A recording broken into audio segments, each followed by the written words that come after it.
hoy me toca presentar a nuestro ponente por esta tarde, a Alberto Barea Vera. Como veis ahí detrás, ahí tenemos puesto el nombre, es profesor en la Escuela de Policía. Es miembro del Cuerpo Nacional de Policía desde el año 2002 y ha desempeñado durante todo este tiempo su trabajo en grupos de investigación de Policía Judicial. También ejerce como docente del área de Psicología del Departamento de Ciencias Humanísticas de la Escuela Nacional de Policía. Y además de su formación policial, está complementado como actual doctorando en Psicología, concretamente en el área de Neurociencia básica y aplicada. Y para llegar hasta aquí ha estudiado Relaciones Laborales, es diplomado en Relaciones Laborales, licenciado en Criminología, máster en Psicobiología y Neurociencia Cognitiva, máster en Antropología Física y Forense y máster en Derecho Internacional y Relaciones Internacionales. Como veis, un currículum amplísimo, es decir, años de trabajo, estudio y esfuerzo, y eso debéis de aprovecharlo porque este rato que nos va a hablar sobre, como veis ahí, la comunicación de las malas noticias, pues tiene mucha formación detrás y mucha experiencia, con lo cual intentar escucharle y aprender, que para eso estamos aquí. Muchas gracias, Luis. Hola, buenas tardes a todos. ¿Me escuchan bien? Sí. Un placer estar de nuevo en esta universidad, en estas instalaciones. Para mí es una alegría venir por aquí y sobre todo volver. Muchas gracias. Vamos a hablar de malas noticias, pero escuchamos mucho hoy en día la comunicación de malas noticias, pero ¿qué podemos entender por comunicación de malas noticias? Tenemos que tener claro que la comunicación de malas noticias es un proceso, no es un acto único que comunicamos cualquier asunto y ahí se queda, sino que es un proceso bastante amplio y sobre todo es vivo en el tiempo. Tienen ahí varios recortes de periódicos sobre trasplantes, sobre el lugar que ocupamos también en el mundo, sobre líder en donación para después el posterior trasplante. Tenemos que sentirnos orgullosos porque somos líderes en ese aspecto. Somos gente bastante buena en el que pensamos también en los demás, os quiero creer en eso también, ¿vale? Pero cuando tenemos estas noticias, nosotros, ¿qué solemos pensar? Me van a permitir que me ponga de pie. ¿Qué solemos pensar cuando vemos esas noticias? Bien, ¿no? Buena noticia. ¿O mala? Buena. ¿Y la persona que dona? Mala noticia. ¿A qué me refiero con esto? Que tenemos que tener en cuenta que la mala noticia no parte del emisor, sino que la mala noticia al final la define el receptor. El receptor es el que va a definir siempre qué es una mala noticia. Porque nosotros podemos decir en un momento dado, un médico o un enfermero también puede decir en un momento dado, enhorabuena, está usted embarazada. ¿Es una buena o una mala noticia? Depende. En principio es una muy buena noticia, ¿verdad? Pero bueno, hay diferentes circunstancias de la vida en el que, sobre todo, ahora solemos decir, por la sociedad como está hoy en día, pues no es el momento. Y bueno, y por más cosas que puedan suceder, ¿bien? Con eso me quiero referir a que siempre tenemos que tener en cuenta al receptor. ¿Cómo definiremos entonces qué es una mala noticia? Ahí lo tienen. Esa es la que yo considero la definición más proclive y más acertada a la hora de definir una mala noticia. Aquella información que modifica radical y negativamente la idea del receptor que tiene sobre su porvenir. Es decir, en el momento que nosotros recibimos esa información, nuestra vida se está condicionando en relación a ella. Y además de todo eso tiene una carga emocional tremenda. Por eso nosotros, a la hora de comunicar una mala noticia, lo tenemos que tener muy en cuenta y tenemos que saber cómo hacerlo, porque esa carga emocional puede derrumbar a una persona en un momento dado. ¿Por qué tenemos que aprender a darlas? Aquí vamos a ver una serie de justificaciones, el por qué tenemos que aprender ciertas habilidades, tenemos que aprender ciertas técnicas para poder dar una información que el receptor considera que es una mala noticia. No podemos evitar darlas, por supuestísimo. Todo el mundo tiene derecho a que se le dé esa mala noticia. Ustedes que van a pertenecer al ambiente de salud, la Ley General de Sanidad, establece el derecho a información que tiene el paciente. Por ende, tienen ese derecho de recibir esa noticia, sea mala o sea buena. Bien, Si no damos esa noticia, ¿qué pasa? Que las personas no pueden controlar su porvenir, es decir, tienen derecho a intentar regular su vida, ¿de acuerdo? Tercero, su manejo inadecuado puede generar también demandas legales, por supuesto. Si no nos adecuamos a informar a una persona en su momento adecuado, ¿qué va a pasar? Denuncia. ¿Bien? ¿De acuerdo? ¿Por qué tenemos que también aprender a darlas? Pues miren, el impacto negativo, sobre todo emocional, que puede tener en una persona es brutal, porque esa persona no va a olvidar quién, ni dónde, ni cuándo, ni cómo se le dio esa información. Decía Robert Bachman, un autor al que me voy a referir algo después, que una persona nunca olvidará la manera en que se ha dado esa noticia, ¿de acuerdo? Y si se la hemos dado bien, nunca nos olvidará, pero nunca nos perdonará si esa mala noticia no se ha dado conforme hay que darla, ¿de acuerdo? Aquí les voy a poner un ejemplo de un policía que el 22 de diciembre del 92 fue herido por ETA. Le dispararon en la espalda, estaba en una oficina de DNI y le dispararon 3 tiros, ¿de acuerdo? La Asociación de Víctimas del Terrorismo es quien le hace esta entrevista y se van a dar cuenta de cómo recuerda esa persona como el sanitario, concretamente la doctora, le dio la noticia de lo que le iba a pasar. Vamos a escuchar lo que dice. Y ya me quitaron el respirador. Solo luchaba por poder salir de allí. Pensaba que iba a estar bien. Le preguntaba todos los días a la doctora, ¿usted cree que me voy a poner de pie? Y no, me dijo, y un día me dijo ya, que me sentó muy mal, me dijo, tú en tu vida hagas lo que quieras, no te vas a poner nunca de pie. Me lo dijo así. En ese momento no sé qué hubiera hecho, pero luego con el tiempo lo piensas y después de todo eso dices, joder, la paliza que le he dado yo a esta mujer y en el fondo tenía razón.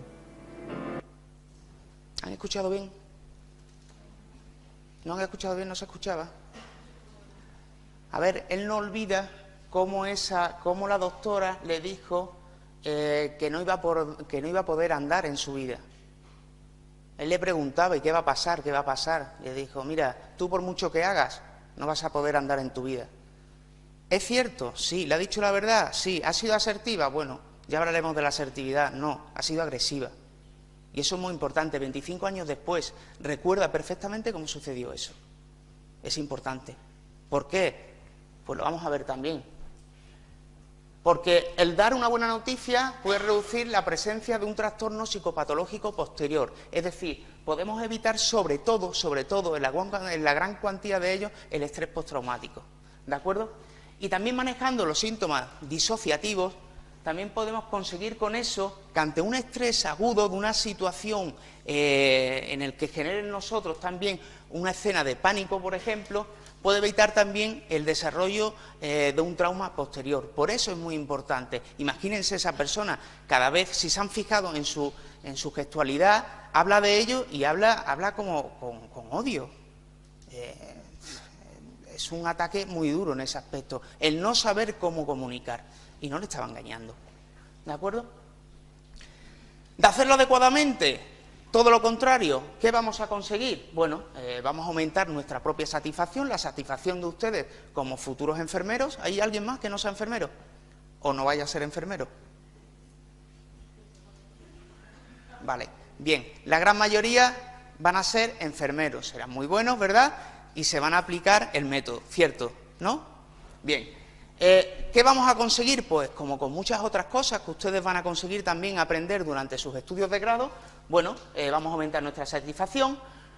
El receptor se va a sentir muchísimo más confortado, es decir, vamos a también cuidar su aspecto emocional. Como he dicho antes, la información es un derecho, pero un derecho para todos. Los niños también tienen ese derecho. Lo aplicaremos de otra manera, pero que sepan ustedes que los niños también tienen el derecho a ser informados. ¿Y qué pasa? Que si nosotros sabemos la situación que se puede originar en un momento dado, podemos compartirla. Ustedes, si el día de mañana algún enfermo les pregunta ¿qué me pasa? O el doctor me ha dicho esto y no he entendido bien lo que me ha dicho, ustedes tendrán que ser los segundos de a bordo que vayan a aclarar ciertas cosas, porque van a tener un contacto muy directo con el enfermo, con la persona que pueda estar hospitalizada, ¿de acuerdo?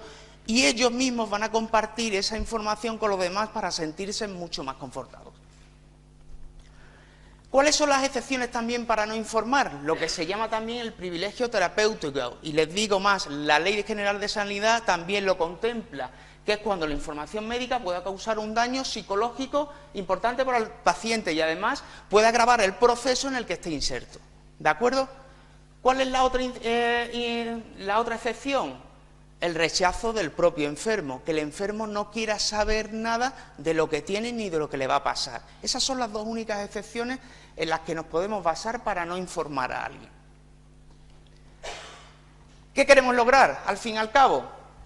Transmitir la información sin dejar opción a la duda, ¿de acuerdo? Decía un autor llamado Simpson, norteamericano, que hay que decir siempre la verdad.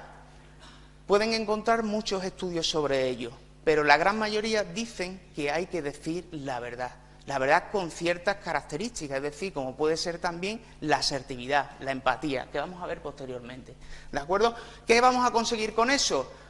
Pues producir el mínimo impacto emocional negativo necesario en la persona receptora, que es la que condiciona la mala noticia. Vamos a disminuir, por supuesto, la ansiedad que tenemos al comunicar. Oigan ustedes, no se equivoquen, cuando tengan que dar una mala noticia se van a poner muy nerviosos.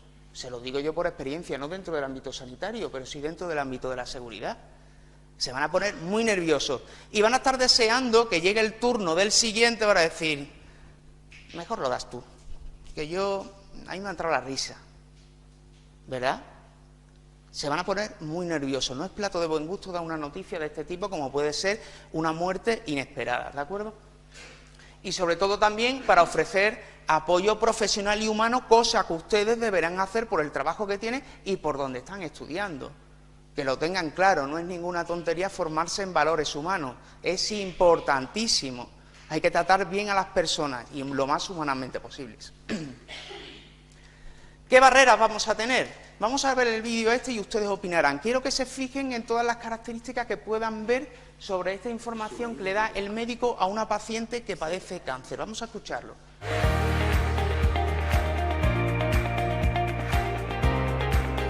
Son barreras que nosotros incluso ponemos, antes de que existan, ponemos a la hora de comunicar. Estamos en un pasillo solo, un pasillo que nos da la sensación de frío. El médico, habilidades comunicativas, vemos que tiene pocas o más bien ninguna, no la mira a la cara, no tiene a la hora de hablar una calidez que se diga que es la persona más idónea a comunicar una mala noticia y cosas que ustedes instintivamente se van a dar cuenta, ¿de acuerdo? Pero quédense con este vídeo, si nos permite la tecnología, pondremos otra manera en la que este médico parece que aprende también a comunicar, pero lo vamos a ver más adelante, si la tecnología no lo permite.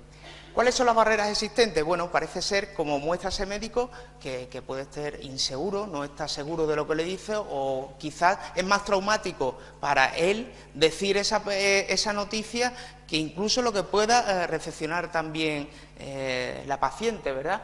La ansiedad que nos puede generar, la argumentación que podamos tener, que puede ser en ese caso ninguna, ¿bien? Que tengamos una enseñanza curricular deficitaria, es decir, ustedes tienen que aprovechar también los talleres que se le puedan dar de este tipo. Esto no es un taller, es una charla al fin y al cabo, pero al menos que tomen conciencia de lo importante que es para un sanitario el poder comunicar. Eso es muy importante. Hace unos años, lo he comentado también con amigos médicos, especialistas en el tema, que bueno, que no se enseñaba a comunicar. Vamos a curar, pero creo que también hay que comunicar, que también es muy importante. El mismo desgaste profesional que puede tener una persona, no es que estoy quemado y es que, bueno, yo ya pues, le digo las cosas como de la manera que haga falta. No, podemos llevar 35 años de servicio, prestando servicios de sanitarios y eso no vale, eso no es una excusa. ¿Por qué? Porque la persona que tenemos delante nos ve a nosotros como, pues como la persona que le va a salvar, esas manitas que le van a salvar, ¿de acuerdo? Y el temor también a qué me voy a encontrar, qué respuesta me puedo yo encontrar en un momento dado. Pues lo mismo, la respuesta no es muy buena y no sé, me pongo histérico o histérica, me pongo, bueno, monto un espectáculo también tenemos que tener en cuenta que eso puede suceder, ¿vale? Y también puede provocar una barrera en nosotros. ¿Qué tenemos que tener en cuenta? Que se aprenden a dar malas noticias con el ensayo-error. ¿Y cuál es el problema en el ensayo-error? El error. Cuando ensayamos y producimos en ese receptor un error, es decir, producimos un conflicto emocional mucho mayor que si lo hubiese hecho otra persona. ¿De acuerdo? Pero no nos equivoquemos en ese aspecto. Una mala noticia siempre es una mala noticia. No vamos a decir, no, si yo hago esto primero, esto segundo y después esto que me han dicho, matemáticas. ¿Sale bien? Seguro. No lo sabemos. No lo sabemos. Esto no son matemáticas. Pero sí tenemos herramientas existentes en las que nos pueden garantizar un mínimo a la hora de comunicar. ¿Vale? ¿Cuáles van a ser estas herramientas de las que hablo? Bueno, la propia experiencia que hemos obtenido con ese ensayo-error que hablaba anteriormente, el conocimiento que podamos tener o el aprendizaje en técnicas de comunicación que también son muy importantes, el bagaje cultural, es decir, no es lo mismo comunicar una mala noticia en una sociedad que en otra, en una sociedad que ve muy traumática, si hablamos de la muerte, en este caso la muerte, o no la ve tan traumática. Eso también va a jugar también a favor de nosotros si sabemos manejarlo con esa actitud. Y nuestra talla humana. A ver, como he dicho antes, los valores humanos son muy importantes. Eso nos va a dar talla humana, en definitiva. Y eso va a jugar mucho en nuestro favor a la hora de comunicar. Y créanme, juega muchísimo, de verdad. ¿Qué tenemos que hacer? Hemos visto, así a grosso modo, qué es una mala noticia y qué tenemos que hacer en un momento dado de qué es una mala noticia y qué podemos hacer, cómo lo vamos a dar. Bueno, informarnos sobre todo de la persona que se la vamos a dar. Tenemos que informarnos de la situación, de lo que ha sucedido, del diagnóstico que tiene. Todo lo tenemos que saber muy bien, porque a la hora de que nos hagan una pregunta y no lo sepamos bien, podemos meter la pata. Y eso no tiene vuelta atrás. Cuando metemos la pata ahí, no tiene vuelta atrás. Hemos producido un impacto muy negativo en el receptor de esa noticia. Tenemos que informarnos, como he dicho, del receptor, el tipo de receptor que hay. No es lo mismo un tipo de personalidad que otra. Las personas son muy diferentes, cada una de ellas. Las limitaciones que pueda tener esa persona, ya sean bien físicas, ya sean psíquicas, también van a tener una importancia trascendental. Procesos que se puedan dar, bueno, pues que también esté en otro tipo de tratamientos, también tenemos que tenerlos en cuenta. Y bueno, ¿qué sabe? ¿Qué sabe esa persona del diagnóstico que le vamos a dar? ¿Qué sabe? Porque a lo mejor sabe algo. Pues tenemos que partir de eso. Y eso nosotros tenemos que informarnos muy bien. También tenemos que informarnos del entorno sociofamiliar de esa persona. ¿Por qué? Tenemos que saber si esa persona tiene apoyo familiar. Porque lo mismo no lo tiene, ¿por qué? Porque está sola. Y tenemos que tenerlo muy en cuenta, porque en nosotros va a depender también el que nosotros aún así le demos más apoyo a esa persona. ¿Por qué? Porque se encuentra sola, ¿vale? La situación laboral que pueda tener en un momento dado, económica, y también qué información saben los familiares, porque también tendremos que partir de eso, porque quizás lo idóneo es que se informe a los familiares en un momento dado, no en todos. Bueno, vamos a ver qué información también tienen los familiares. ¿De acuerdo? Entonces, ¿qué tenemos que pensar? ¿Quién va a ser la persona que va a informar? ¿A quién? Familiar, receptor, ¿a qué entorno en concreto vamos a informar? ¿Qué se va a decir? Realmente, ¿qué tenemos que decir? ¿Dónde debemos hacerlo? Porque ya hemos visto que quizás donde estaba el médico ese no es el sitio más idóneo para informar. ¿Cuándo podemos hacerlo también? ¿Y por qué canal de comunicación? ¿De acuerdo? ¿Quién va a informar? Bueno, hay muchas opiniones al respecto y muchos estudios también al respecto, según la distancia terapéutica. ¿Qué es mejor que el informe de diagnóstico? De ese diagnóstico, en principio, que podemos presuponer malo. ¿La persona que lo va a tratar o una persona que sea ajena a ese tratamiento? Bueno, pues tendremos que tenerlo en cuenta. Según la experiencia previa que tenga esa persona en dar malas noticias, pues tendremos que tener también en cuenta, y la formación que tenga, como he dicho, pues en comunicación de malas noticias o cualquier tipo de bagaje comunicacional. ¿A quién? Bueno, pues también tenemos que tenerlo en cuenta. Como he dicho antes, es mejor informar al entorno para que le dé el apoyo previo o simplemente informado directamente al receptor. Pues vamos a ver qué entorno sociofamiliar tiene esa persona que va a recibir la mala noticia. ¿Qué voy a decir? Pues tenemos que saber qué decir. Ya les he dicho, cuando he empezado la charla, que la comunicación de malas noticias no es un acto en sí solo único y excepcional, no. Las malas noticias se comunican en un proceso progresivo y es totalmente vivo. Bueno, pues ¿qué vamos a decir en cada momento? Tendremos a lo mejor que diversificar esa información para que ese paciente sufra mucho menos. ¿Dónde vamos a hacerlo? Evidentemente vamos a buscar un lugar cómodo. No es lo mismo, y tienen 2 fotografías, no es lo mismo hacerlo, como lo está haciendo este médico, en un pasillo de hospital, que hacerlo en la propia habitación, que incluso en muchísimos hospitales suelen ser bastante confortables. Bueno, pues, ¿por qué no hacerlo ahí? Mucho mejor que hacerlo en un pasillo, ¿de acuerdo? Sobre todo vamos a mantenernos en un lugar que esa persona se sienta lo más tranquila posible. ¿Cuándo lo vamos a hacer? Bueno, como ya les he dicho, como proceso continuo que es, vamos a buscar los momentos más idóneos para comunicar depende qué información, ¿de acuerdo? Porque no lo podemos soltar todo desde el principio de sopetón. Venga, ahí va todo. No, ¿de acuerdo? Bien, ¿por qué canal de comunicación? Ahora casi todo se comunica por WhatsApp, ¿verdad? ¿Me equivoco? No. Perdemos muchas veces la cabeza. No, esto se lo digo por WhatsApp, no. Casi todas las noticias hay que decirlas cara a cara, sobre todo de esta índole. Si no podemos, vía telefónica, hablado, no escrito, ¿vale? Incido en esto porque hoy en día todo se comunica por WhatsApp y no todo se puede comunicar por WhatsApp, ¿vale? Digo WhatsApp como podría decir cualquier otra aplicación también de comunicación escrita. Bien, ¿y cómo hacerlo? Bueno, pues como hemos dicho, utilizando todas esas herramientas que he ido describiendo también y todos esos pasos que tenemos que ir dando para comunicar esa mala noticia. ¿Qué técnicas también vamos a utilizar y cómo, de qué tenemos que estar seguros sobre todo? De evitar seguridades prematuras. No se preocupe usted, le vamos a informar de esto, que es un diagnóstico malísimo, quizás casi insalvable, pero no se preocupe, hay alguna solución. ¿Seguro? ¿Cuál es la respuesta de esa persona? ¿Y usted qué sabe?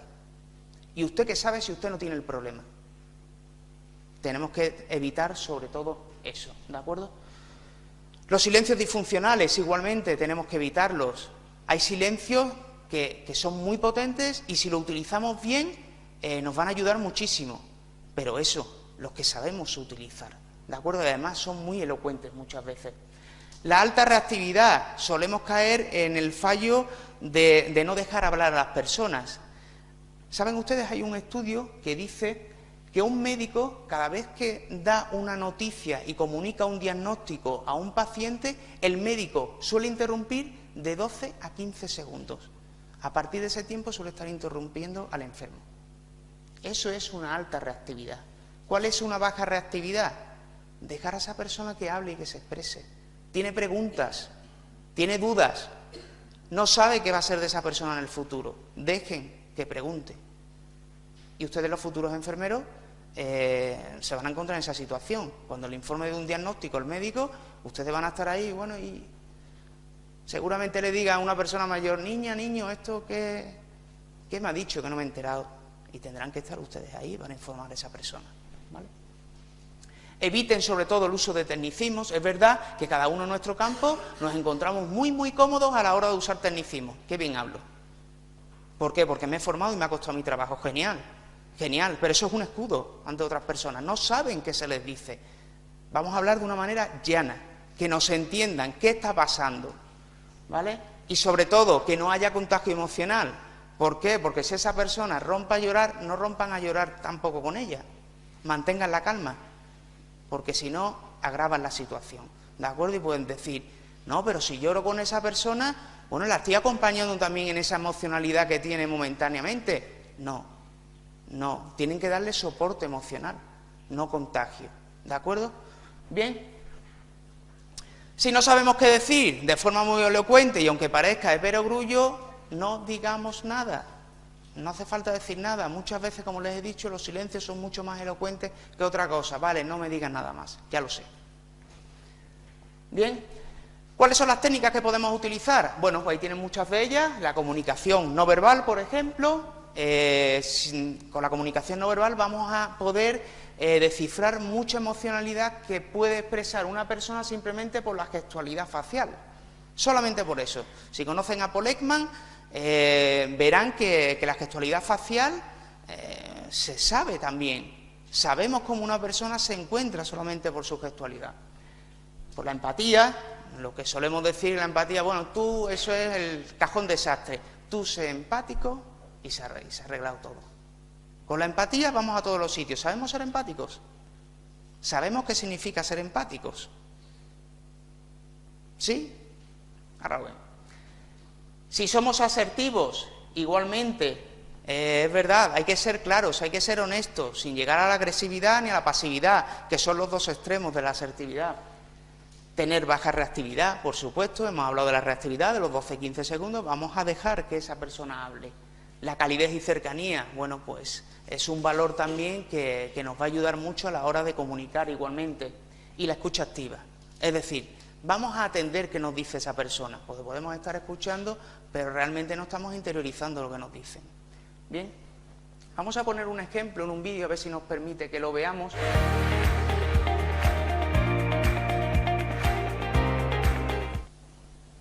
Empatía, capacidad de vivir que tenemos la situación de esa persona por los propios conocimientos que tengamos, cómo se está sintiendo también esa persona, ¿vale? Podemos ver muchas características de las que he estado hablando en ese propio vídeo. Asertividad, ser claro, ¿de acuerdo? Ser claro, pero tampoco agresivos y tampoco pasivos, ¿de acuerdo?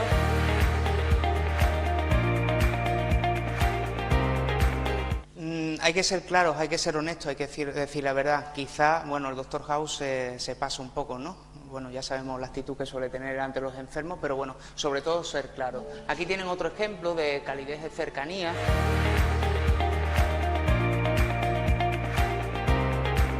Bueno, al fin y al cabo, tener también sumo cuidado con las personas que son más vulnerables, ¿vale? Y aquí les hablé antes de Robert Bachman, oncólogo inglés, desgraciadamente falleció en el 2011, en el que escribió dentro de sus muchas obras, dos, las más importantes, No sé lo que decir, y bueno, cómo decir una mala noticia, cómo comunicar una mala noticia, que dentro de su ámbito, dentro del ámbito sanitario, se ejerce como referente a la hora de seguir ciertos pasos. Él estableció 6 a la hora de comunicar malas noticias. Si pueden, léanselo porque merece mucho la pena. ¿Cuál es la estrategia que prepara Bachman en 6 pasos, como he dicho? Al fin y al cabo, lo que venimos diciendo. Preparar el contexto, hemos dicho que hay que informarse bien de dónde se va a dar la mala noticia y a quién se le va a dar, cuánto sabe el receptor, como hemos dicho antes, tener en cuenta qué quiere saber o cuánto quiere saber, compartir esa información, es decir, hemos dicho que también tenemos que tener en cuenta el entorno sociofamiliar, asumir esas reacciones que puede tener una persona, que pueden ser de todo tipo, y planificarle también el futuro, ayudar a planificar también el futuro de esa persona. ¿Cómo puede ser la reacción de esa persona de la que estamos hablando también? Bueno, pues ansiedad, miedo, tristeza, agresividad, negación. Se pueden dar muchos ejemplos de ellas. Aquí tenemos, por ejemplo, también una película, El Doctor, en el que también vemos la posible reacción que puede tener una persona incluso siendo doctor.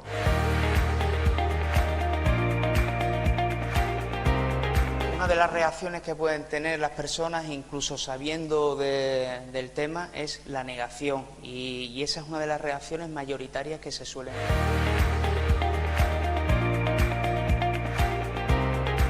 Han visto, como he dicho antes, también los silencios dan a que entender mucho, se han fijado, ¿no?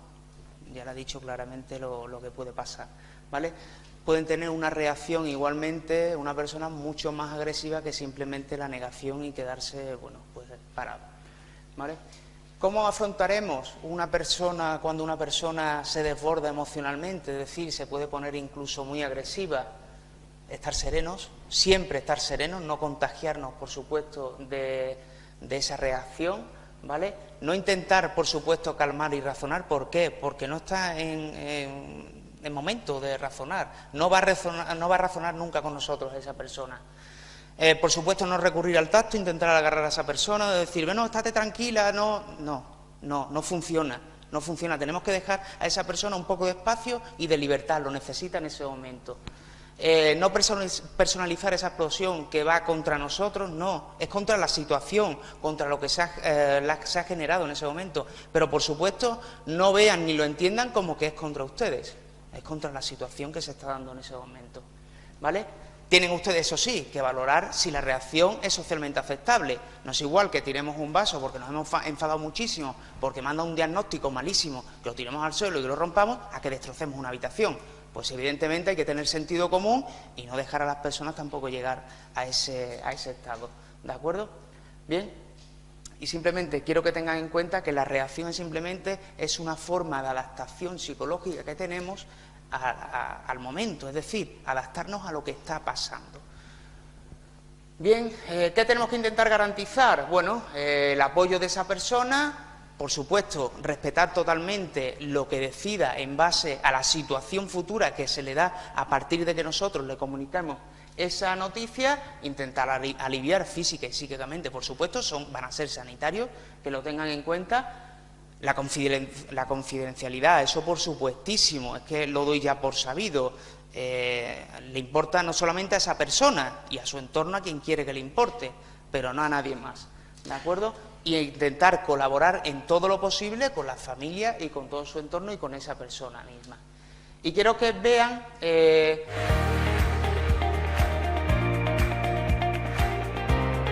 vean también cómo esta persona incluso negocia lo que le está hablando, es decir, bueno, pues que le entregue usted eso a mis hijas, tiene un respeto muchísimo mayor por ella que el que tenía anteriormente cuando le comunicó ese diagnóstico, ¿de acuerdo? La mira a la cara, intenta negociar, intenta que se alivie, bueno, son otras cualidades de las que estamos hablando que las pone en práctica.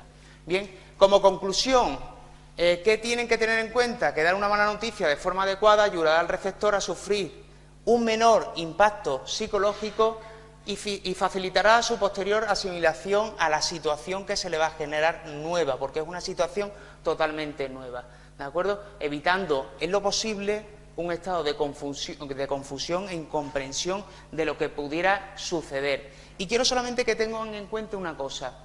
El Consejo Europeo de Resucitación, que, bueno, la última recomendación la hizo en el 2015, la próxima, si no me equivoco, es en el 2020, dentro de los principios de formación en resucitación ha incluido un párrafo en el que dice que van a incluir en ese aspecto la formación en habilidades no técnicas, incluyendo liderazgo y formación de equipos para mejorar el resultado de la reanimación cardiopulmonar. Y dentro de ellas se incluye la comunicación.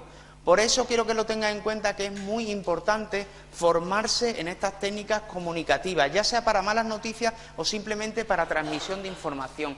Y solamente les pongo aquí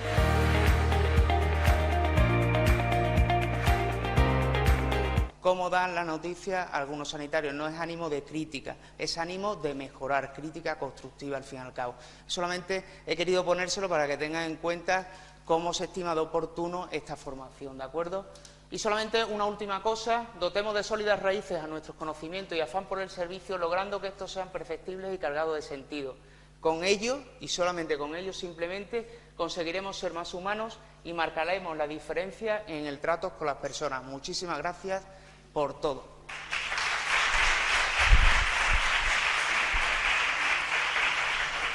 Bueno, muchas gracias, Alberto, por venir a hablarnos de esto. Recordad que esto es muy importante en vuestra formación y que cuando terminéis la carrera y durante la carrera vais a tener que dar malas noticias. O sea que no lo dejéis en saco roto y seguir haciendo talleres y asistiendo a este tipo de charlas, porque lo vais a necesitar para decir el día de mañana que un paciente se ha muerto o que un familiar tiene una enfermedad muy grave. Muchas gracias por venir y hasta el próximo lunes.